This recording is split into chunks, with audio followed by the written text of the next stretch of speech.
जय हिंद मित्रांनो, आज आपण पोलीस प्रशिक्षण केंद्र जालना चे काही जवान आपल्या समोर आहेत. त्यांचा पोलीस भरतीबद्दल व ग्राउंडची तयारी कशी केली पाहिजे आणि लेखीची तयारी कशी केली पाहिजे त्यांचा एक अनुभव आणि त्यांच्या जीवनातील संघर्ष आपण जाणून घेणार आहोत. काय नाव बाळा तुझं?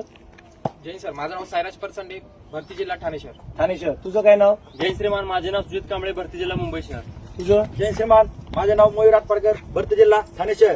तुझं? जय श्रीमान, माझं नाव मटके मोहम्मद, भरती जिल्हा मुंबई शहर. Very good. तुझं ग्राउंडला किती स्कोर होतं बाळा? तर ग्राउंडला मला 50 पैकी 47 मार्क्स होते. 50 पैकी 47 मार्क. तर 47 मार्क मिळवण्यासाठी तू काय काय तयारी केली सांग आपल्या पोलीस भरतीची तयारी करणाऱ्या सर, मुलांना. मी माझ्या शिस्त, सातत्य आणि मेहनत याच्यावर जास्त जोर दिला आणि मी गरीब घराण्यातला असल्यामुळे डाएट वगैरे या गोष्टीसाठी माझ्याकडे काय पैसा नव्हता, पण मी एक घरगुती डाएटनीच माझं घरी राहून गावात राहून सुद्धा तू तयारी केली आणि पोलीस बनलास. हो सर. Very good.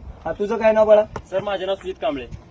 तुला किती मार्क आहेत ग्राउंडला? सर, मला ग्राउंडला पावसामुळे 36 मार्क आले. 36 मार्क. हो, सर. कट ऑफ किती होता तुझ्या काठचा? 36 मार्क. मार्क. पाहू शकता ग्राउंडला 36 मार्क असून सुद्धा, बाउंड्रीवर कट ऑफ असून सुद्धा आज तो पोलीस आहे.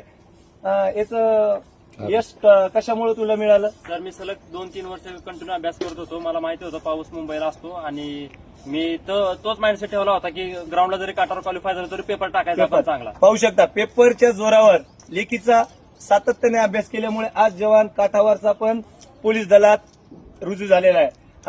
तुला लेखीला किती मार्क होते सोन्या? तर मी 2 ठिकाणी भरते, एक एसआरपीएफला, एक ठाणे Very शहरला. एसआरपीएफला मला 96 स्कोर आहे, 96 आणि स्कोर. ठाणे शहरला 90 आहे. Very good. आता बहुत बढिया. सुजित बोलल्याबरोबर कसं 36 ग्राउंड पडलं. आता ग्राउंड झाल्यानंतर पोराची परिस्थिती कशी राहते की आपण क्वालिफाय होतोय का नाही, होतोय का नाही. त्या कार्यकाळात 1-1.5 महिना आपला निघून जातो आणि कटअप लागतो, त्यावेळेस आपण काटावर बसतो. त्या ठिकाणी आपण 1-1.5 महिना घालवतो अभ्यास करता.